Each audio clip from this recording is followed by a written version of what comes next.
TV e Rádio Batuíra, para lá do amanhã.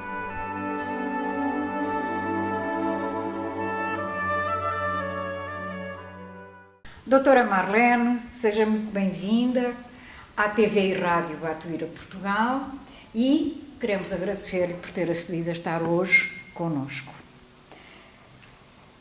E gostava de lhe fazer algumas perguntas, aproveitando a sua estadia no nosso país. Doutora Marlene, para si, o que é que vem primeiro? A médica ou a espírita? Inicialmente, eu quero transmitir meu carinho, meu abraço a todos os ouvintes e telespectadores que estiverem nos ouvindo, porque é uma grande alegria saber que já temos a Rádio TV Batuíra. Realmente, eu nasci em berço espírita, de modo que durante toda a minha vida é a minha religião. E naturalmente, como médica, eu aproveitei-me dos ensinamentos do Espiritismo para tentar compreender a alma humana, especialmente na minha profissão, quando nós temos que ter o espírito bem aberto para acolher as pessoas, para amá-las, mas também aproveitando, obviamente, o conhecimento que a universidade nos dá. De modo que eu sou espírita, em primeiro lugar, mas, obviamente, a medicina entrou na minha vida com o mesmo ideal e aplicando os ensinamentos espíritas. E diga-nos, por favor, como é que o espiritismo se enquadra na medicina? O espiritismo tem uma enorme contribuição a dar à medicina. Todos os seus princípios nos levam a uma definição ou uma compreensão da constituição do ser humano que é única. E ela necessita de, com o tempo, passar a ser compreendida pelos próprios médicos, porque o princípio da imortalidade da alma ou da sobrevivência após a morte, a questão da reencarnação, as múltiplas vidas que temos, e também a possibilidade que existe de comunicação entre o mundo espiritual e o mundo material, sendo a criatura humana médium, quer dizer, tendo possibilidade de receber informações do mundo espiritual. Obviamente, esses conceitos têm que ser passados para o entendimento do que é o ser humano. O que é a constituição do ser humano? Não apenas do ponto de vista da imortalidade, da reencarnação, da comunicabilidade, mas também de como este ser evolui, de que maneira ele passa de um ser simples e ignorante para um ser desenvolvido moralmente, espiritualmente e também em conhecimento. Então, o Espiritismo tem essa enorme contribuição a dar à medicina. E tudo isso estamos aproveitando, claro, não é? Nos nossos conceitos da medicina espiritual, que os médicos da Associação Médico Espírita, tanto do Brasil como internacional, né, podem aplicar no dia a dia, na prática clínica. Por que dizemos isso? Porque a o espiritismo, ele evolui com o tempo. E o que nós observamos é que Allan Kardec deu-nos exatamente essa noção de que era e é uma doutrina de revelação, mas que também existe a contribuição humana no seu desenvolvimento. Isso ele é muito claro em A Gênese, não é? Existe a parte do ser humano que precisa ser feita. E a gente observa que os médicos terão um papel muito importante naquilo que Kardec já dizia que iria acontecer. Quer dizer, a revelação vindo e o aproveitamento do ser humano para o desenvolvimento cada vez maior e ampliação cada vez maior do que é o ser humano, qual o seu conceito e como aprimorá-lo ao longo das existências. Depois de Allan Kardec, nós sabemos que renasceu Chico Xavier no século XX, e ele só poderia vir no século XX. Por quê? Porque Kardec, à época dele, não tinha física quântica, não tinha o desenvolvimento da física como aconteceu nas primeiras décadas do século XX. Tanto que Chico iniciou em 1927 a psicografia, né? E veja bem o que aconteceu. Quer dizer, ele trouxe conceitos científicos, filosóficos, morais, para nós podermos acompanhar a própria revolução da ciência, porque foi, sem dúvida nenhuma, uma revolução paradigmática impressionante o que aconteceu nas primeiras décadas do século XX. E o mais importante disso tudo é que nós não apenas com Allan Kardec pudemos acompanhar essa evolução, como através dos livros de Chico Xavier. Por isso mesmo que Kardec já dizia que a nossa doutrina era evolucionista e que dependeria do trabalho dos espíritos e dos seres humanos encarnados. Então, doutora Marlene, qual é o seu conselho para quem ouve vozes? Os que ouvem vozes precisam de um tratamento adequado, seja qual for a fonte ou a origem disso.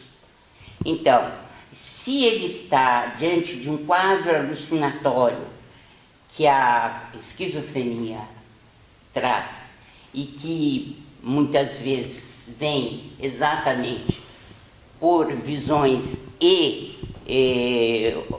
o fato de ouvir voz, então esse diagnóstico tem que ser bem feito, né? Porque, do ponto de vista da psiquiatria, o psiquiatra está em condições de saber. Porque, se o indivíduo começa a ouvir voz e ele tem um rebaixamento da área cognitiva e da sua expressão como personalidade humana, ele terá que entrar no tratamento psiquiátrico comum. Mas, se observar que são episódios, não é? E esses episódios são, vamos dizer assim, determinados dentro de um espaço-tempo, mas sem que leve a um rebaixamento da sua condição cognitiva e de outras funções cerebrais, então possivelmente estamos diante de um quadro de mediunidade torturada, mediunidade que por algum tempo está sendo uma obsessão, mas que com o tratamento adequado leva a uma situação bem melhor. Eu vou falar sobre isso na Alemanha, que eu vou apresentar uns 12 casos de criaturas que ouvem vozes, ou ouviram vozes, ou estiveram nessa condição e hoje são pessoas perfeitamente inseridas dentro da sociedade com o seu trabalho normal, comum, sendo médiuns na casa espírita. E já que estamos a falar de mediunidade, doutora Marlene, há muita confusão entre o que é animismo e o que é mediunidade. E eu sei que para a doutora Marlene o animismo é muito desprezado, digamos assim. Gostava que nos falasse um pouco sobre o assunto. Nós ficamos um pouco tristes quando vemos que o animismo é mal conceituado e mal compreendido. Porque nós deveríamos saber exatamente do que estamos falando. Animismo é a capacidade do espírito encarnado de se comunicar, não pelos meios comuns, orgânicos, mas por suas qualidades espirituais. Então, a experiência fora do corpo ou desdobramento é um fenômeno anímico. O que aconteceu, por exemplo, com Santo Antônio de Pádua, com Eurípides Barçanufo, são fenômenos anímicos. Com Chico Xavier, o espírito deixa o corpo físico num determinado lugar e materializa-se em outro, e é visto por milhares e milhares de pessoas, mas não está ali o seu corpo físico. Está ali o seu perispírito materializado. Isso é fenômeno anímico. É a bicorporiedade. Por exemplo, a dupla vista, que Emanuel Swedenborg, com mais de 70 anos, passou a ter, né? A mediunidade surgiu tardiamente na vida dele. E ele, então, pôde ver de Göteborg, né, a 65 quilômetros de Estocolmo, a sua casa pegar fogo em Estocolmo. Né? O que é isso, senão um fenômeno anímico? Né? O espírito dele deslocou-se e ele ficou falando às pessoas ali o que estava acontecendo em Estocolmo. Então, eu considero um fenômeno belíssimo.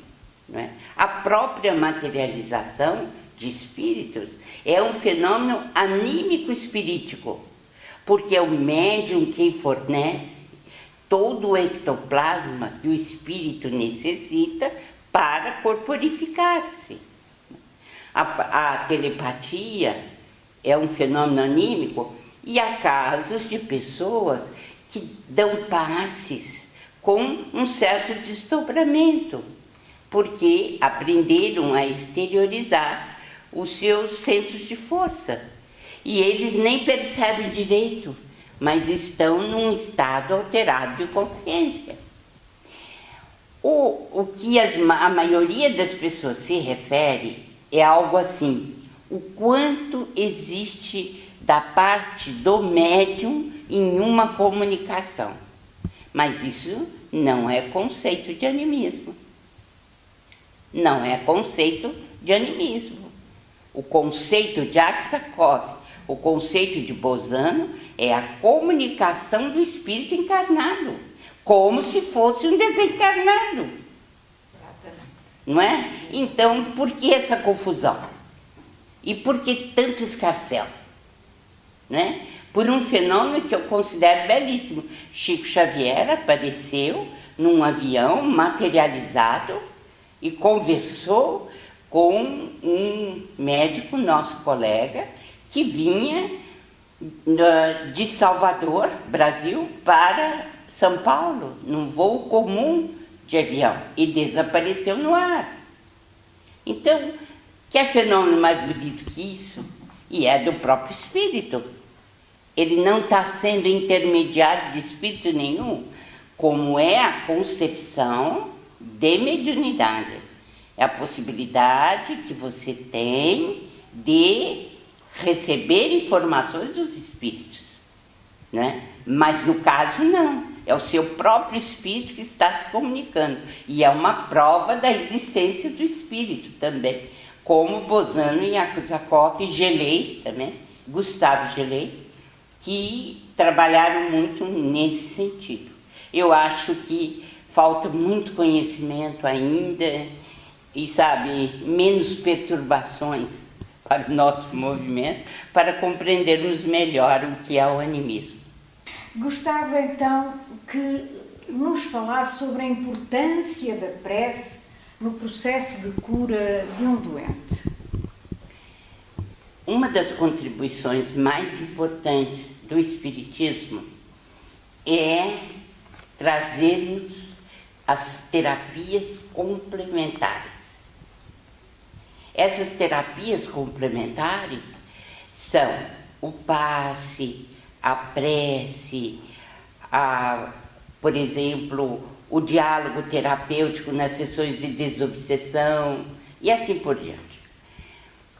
Então, a prece sempre entrará como um facho de luz com o qual nós entramos em conexão com o mundo maior e nesse momento, esse banho de luz pode chegar ao nosso perispírito, ao corpo espiritual e realizar aquilo que tanto desejamos, que é a modificação do desequilíbrio da célula, né?